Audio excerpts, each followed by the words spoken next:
Border के साथ पाकिस्तान अब अपने घर में भी भारतीयों को निशाना बना रहा है। पाकिस्तान की राजधानी इस्लामाबाद में भारतीय उप उच्चायुक्त गौरव अहलुवालिया को परेशान करने की साजिश हो रही है। एक वीडियो में आईएसआई का एजेंट पाक में भारत के उप उच्चायुक्त का पीछा करते नजर आ रहे हैं। झारखंड के जमशेदपुर और कर्नाटक के हम्पी में आज सुबह भूकंप के झटके महसूस किए गए। झारखंड में आज सुबह रिक्टर स्केल पर 4.7 की तीव्रता का भूकंप आया।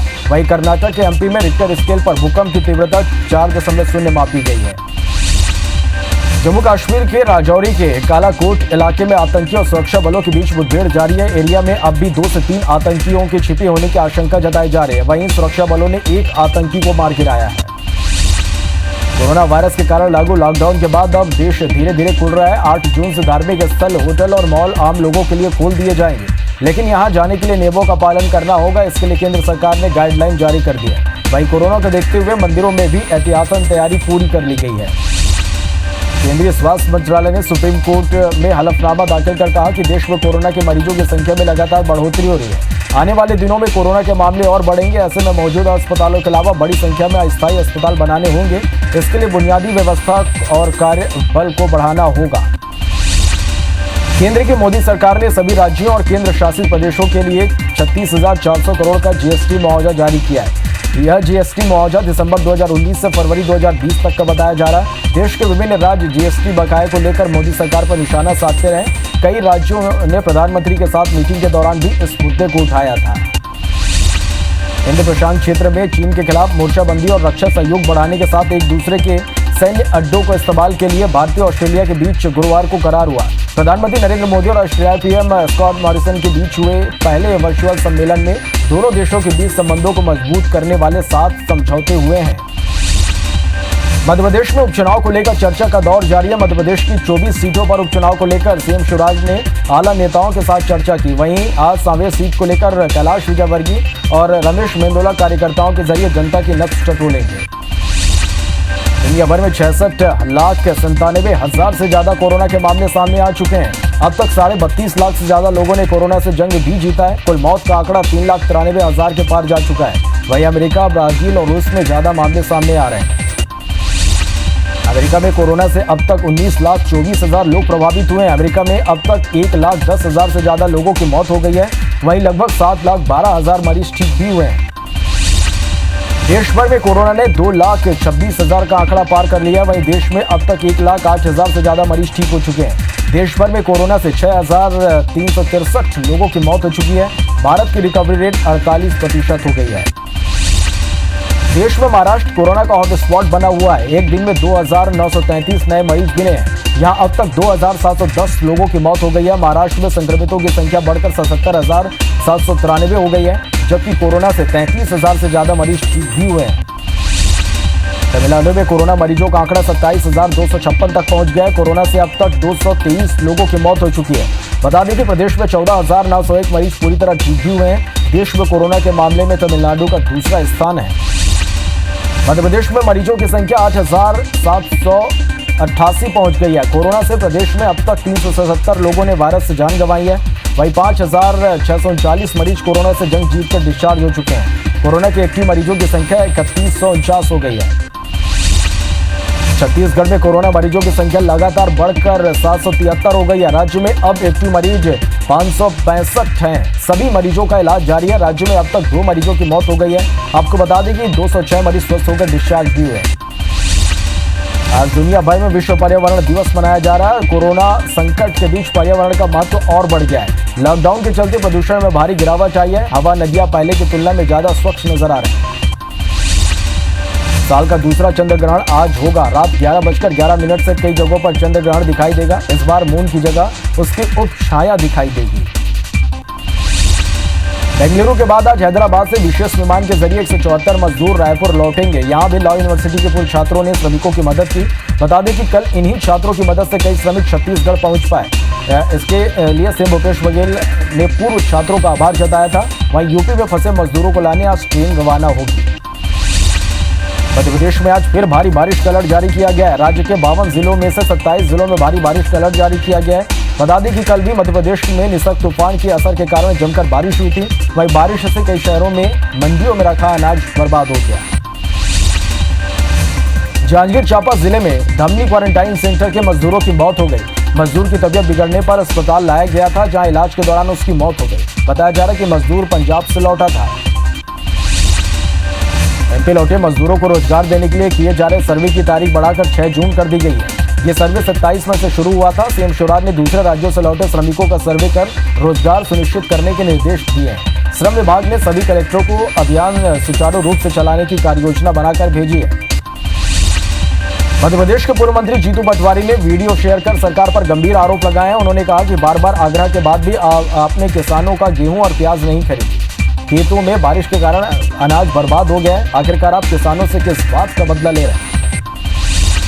कोरोना काल में स्कूल बंद होने पर भी स्कूल संचालकों द्वारा फीस वसूले जाने पर युवा आयोग ने संज्ञान लिया है। युवा आयोग के सदस्य अमित शर्मा ने भोपाल जिला शिक्षा अधिकारी से मुलाकात कर स्कूल प्रबंधकों को ट्यूशन फीस के अलावा और कोई फीस नहीं लेने के निर्देश जारी किए हैं। युवा आयोग ने कहा कि ट्यूशन फीस के अलावा फीस लेने पर कानूनी कार्रवाई की जाएगी।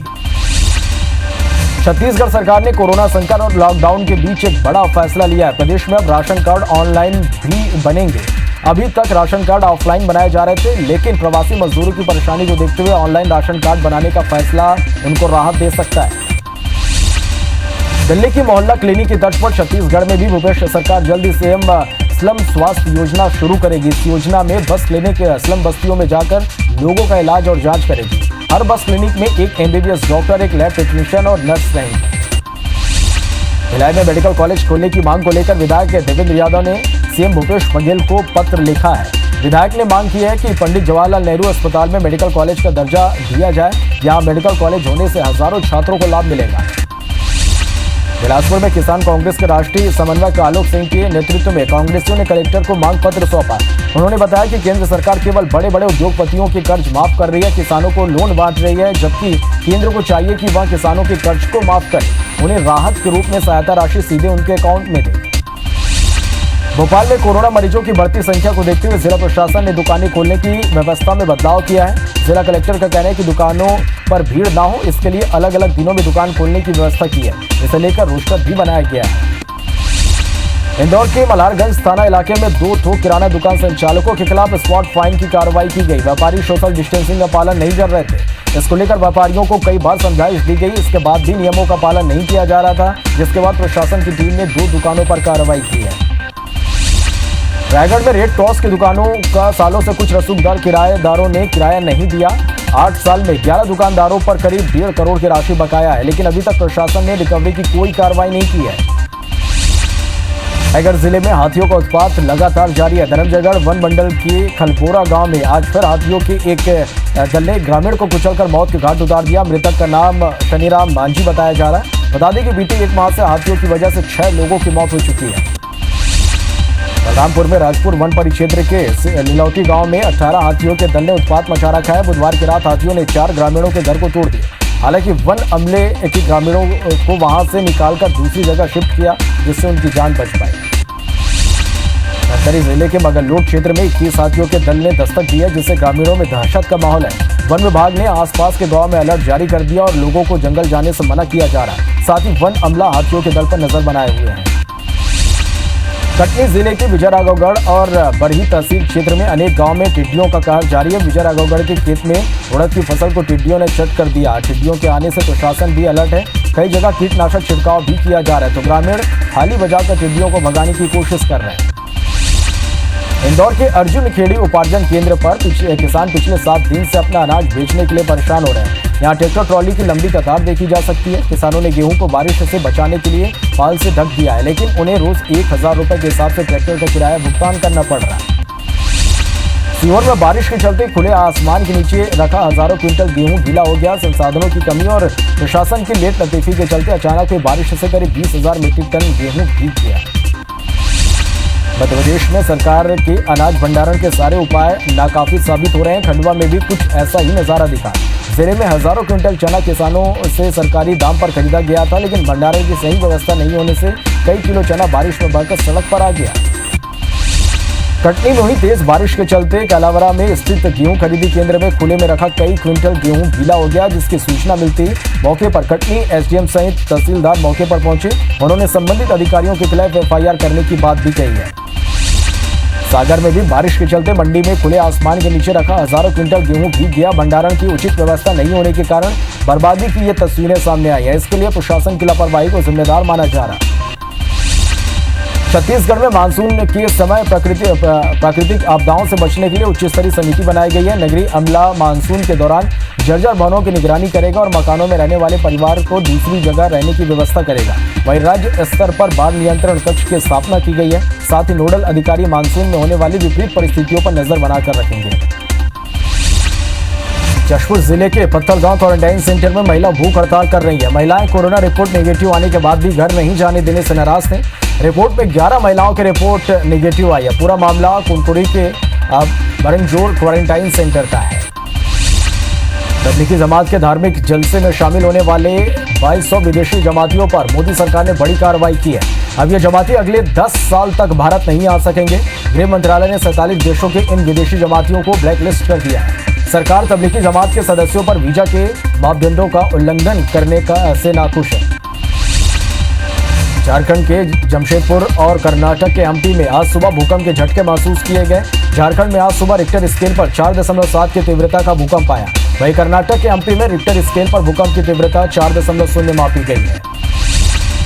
जम्मू कश्मीर के राजौरी के कालाकोट इलाके पर आतंकी और सुरक्षा बलों के बीच मुठभेड़ जारी है। एरिया में अब भी 2 से 3 आतंकी छिपे होने की आशंका जताई जा रही है। वहीं सुरक्षा बलों ने एक आतंकी को मार गिराया है। बॉर्डर के साथ पाकिस्तान अब अपने घर में भी भारतीयों को निशाना बना रहा। पाकिस्तान की राजधानी इस्लामाबाद में भारतीय उप उच्चायुक्त गौरव अहलुवालिया को परेशान करने की साजिश हो रही है। एक वीडियो में आईएसआई का एजेंट पाक में भारत के उप उच्चायुक्त का पीछा करते नजर आ रहा है। आज दुनिया भर में विश्व पर्यावरण दिवस मनाया जा रहा है। कोरोना संकट के बीच पर्यावरण का महत्व और बढ़ गया है। लॉकडाउन के चलते प्रदूषण में भारी गिरावट आई है। हवा, नदियां पहले की तुलना में ज्यादा स्वच्छ नजर आ रही है। विश्व पर्यावरण दिवस पर मुख्यमंत्री भूपेश बघेल ने सीएम हाउस परिसर में पौधारोपण किया। सीएम ने आम लोगों से भी पौधा लगाने के साथ उनकी जिम्मेदारी लेने की अपील की। सीएम भूपेश ने कहा कि छत्तीसगढ़ काफी भाग्यशाली है कि यहाँ 44% क्षेत्र में जंगल है। हमारे पुरखों ने इन जंगलों को सहेज कर रखा। इसके महत्व को हमारे पूर्वज बेहतर समझते थे। बेंगलुरु के बाद आज हैदराबाद से विशेष विमान के जरिए 174 मजदूर रायपुर लौटेंगे। यहाँ भी लॉ यूनिवर्सिटी के पूर्व छात्रों ने श्रमिकों की मदद की है। आपको बता दें कि कल इन्हीं छात्रों की मदद से कई श्रमिक छत्तीसगढ़ पहुंच पाए। सीएम भूपेश बघेल ने पूर्व छात्रों का आभार जताया था। वहीं यूपी में फंसे मजदूरों को लाने आज ट्रेन रवाना होगी। साल का दूसरा चंद्र ग्रहण आज होगा। रात 11:11 से कई जगहों पर चंद्र ग्रहण दिखाई देगा। इस बार मून की जगह उसकी उपछाया दिखाई देगी। छत्तीसगढ़ की राजधानी रायपुर में एलपीजी टैंकर से गैस रिसाव होने लगा। रिंग रोड नंबर 3 पर एलपीजी गैस से भरे टैंकर के पलटने से धीरे धीरे गैस का रिसाव होने लगा। वहीं मौके पर पहुंचे दमकल विभाग की सूझबूझ से बड़ा हादसा टल गया। बहरहाल अभी किसी के घायल होने की सूचना नहीं मिली है।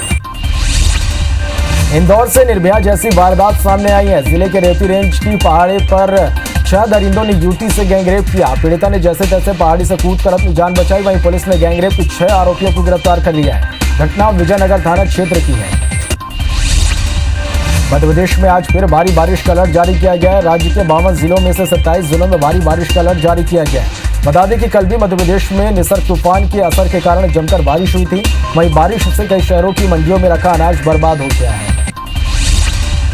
जांजगीर चांपा जिले में धमनी क्वारंटाइन सेंटर के मजदूर की मौत हो गई। मजदूर की तबीयत बिगड़ने पर अस्पताल लाया गया था, जहां इलाज के दौरान उनकी मौत हो गई। बताया जा रहा है कि मजदूर पंजाब से लौटा था। छतरपुर से 4 साल की मासूम के साथ रेप और हत्या का मामला सामने आया है। पुलिस ने आरोपी को गिरफ्तार कर लिया है। वहीं गुस्साए ग्रामीणों ने आरोपी के घर में जमकर तोड़फोड़ की। घटना के बाद मौके पर पुलिस बल की तैनाती की गई। ग्रामीणों में घटना को लेकर अब भी आक्रोश है।